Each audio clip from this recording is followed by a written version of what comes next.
Cordell Hall was Secretary of State, and he called me on Saturday morning around 9:30 and asked if I could come over to see him.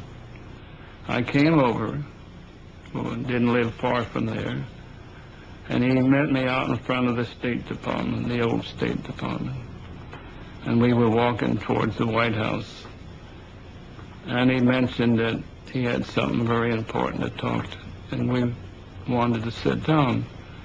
We walked across the street to Lafayette Park, sat on the bench, and he started to relate that Pearl Harbor would be attacked on December the 7th. Specifically, he emphasized December the 7th, and that he wanted me to know, because I had helped him on other issues, that if anything should erupt against him, that he would be protected by a friend, which I have been to him. And he then related, he pulled out of his pocket the transcript, which stated specifically that Pearl Harbor would be attacked on December the 7th. Lieb gave his exclusive to the United Press, who put it only on the foreign wire. Ironically, the only paper to use it was the Honolulu Advertiser. In its watered-down form, it was not a story that caused Joseph Rochefort undue concern. At one point, we seemed to have a sort of a freezing of the mind, which I sometimes refer to as mental paralysis, because our reasoning went something like this, that if the Japanese attack Pearl Harbor, then this means war. War with the United States is going to be won by the United States.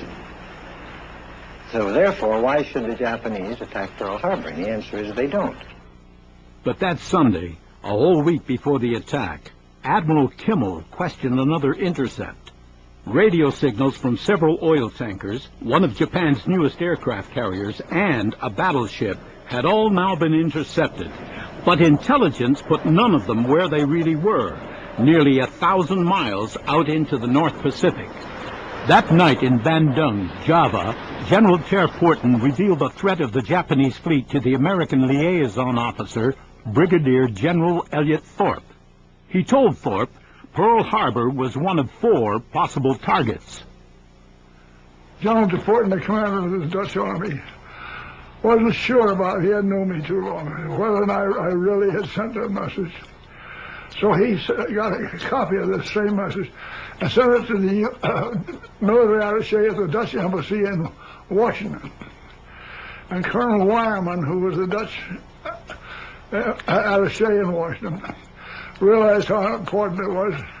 So he took it in person to General George Marshall, who was then Chief of Staff of the Army. And Marshall read this intercept and turned to Wireman and said, "Do you expect me to believe this stuff?" So that was the way and I sent 3 more dispatches. And finally I got a cable back saying, "Don't send us any more. We're not interested."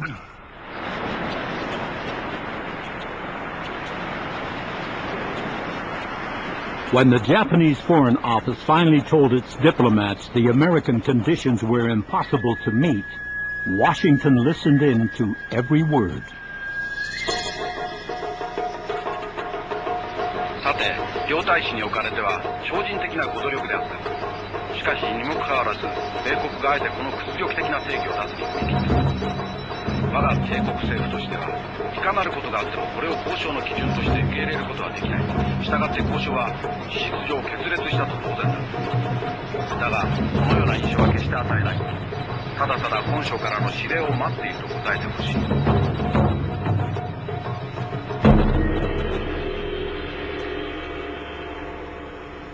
A few days earlier, the Matson Line steamship SS Lurline had passed under the Golden Gate Bridge, bound for Honolulu.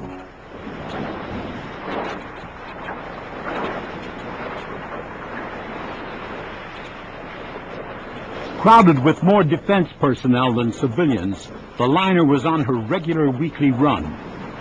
As the liner came within 3 days' steaming distance of the island, the ship's radio operator began to pick up a faint signal which he could not identify.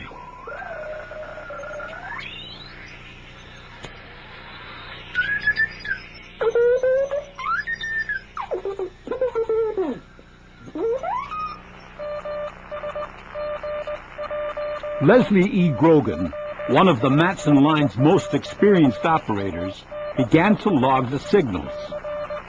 As the ship got closer to Honolulu, Grogan began to make out the letters of JCS, Yokohama.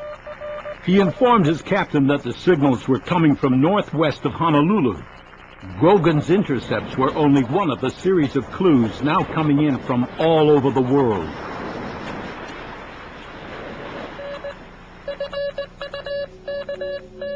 In Singapore, one message would have been intercepted which must have caused great interest in London. It was a prearranged signal for attack. Deciphered, it ordered the battle force to strike on December 8th, Tokyo time.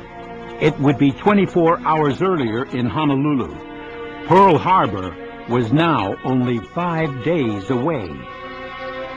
Down the west coast of America, from Alaska to San Diego, Navy and commercial radio stations had been alerted to listen for unfamiliar signals coming from the Pacific. In secret rooms and secret stations, operators, who normally only transmitted, now strained to pick up intercepts from a mostly empty ocean. Their intercepts were all brought to 717 Market Street, San Francisco, where Hosner watched as they were plotted with great care on a great circle chart of the North Pacific by his young colleague, Robert Ogg.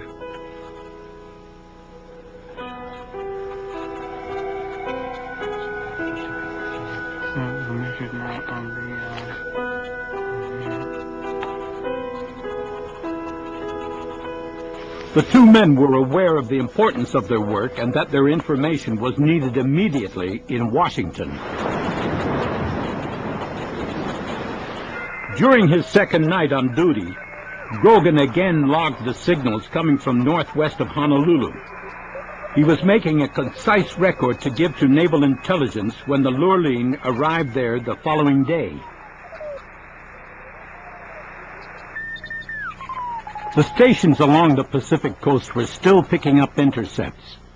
They were good enough for Ogg and Hosner to get a positive fix on the Japanese fleet, still keeping well north across the Pacific. Later that day, Japanese diplomats around the world were told to destroy all their secret codes. Nave, on duty in Melbourne, was handed the intercept. And I took this down to show, because this was something that was really final, there was finality about it, took this down to show the Chief of the Naval Staff, who was in Canberra for a War Cabinet meeting. And I saw his deputy, Commodore Durnford, and he said, "This is an important piece of information, Nave." "Yes, sir." He said, how long do you think we've got?" And it's a matter of days, I think, probably the weekend. And he got hold of his secretary in his office, and he rang Canberra word to get the Admiral who was up there at his War Cabinet. On December 3rd, a visitor arrived at the Navy Department in Washington. Johann Raneft, naval attaché at the Dutch Embassy, was a well-known face at the Office of Naval Intelligence. But on this occasion, he was intrigued by a detail of secret information he was allowed to see. Symbols on a chart indicated that two carriers had left Japan on an easterly course across the Pacific. In his diary, Raneft expressed no element of surprise at this information, despite the fact that at the State Department the previous day, he had been told the situation with Japan was not immediately dangerous. At Pearl Harbor, Admiral Kimmel might have been less anxious if he had also been told about the Japanese carriers. It was a question he kept putting to Edwin Layton, his staff intelligence officer. Layton had studied all Rochefort's summaries, but he could give Kimmel no accurate information when he was repeatedly questioned. What? You don't know where the carriers are? No, sir.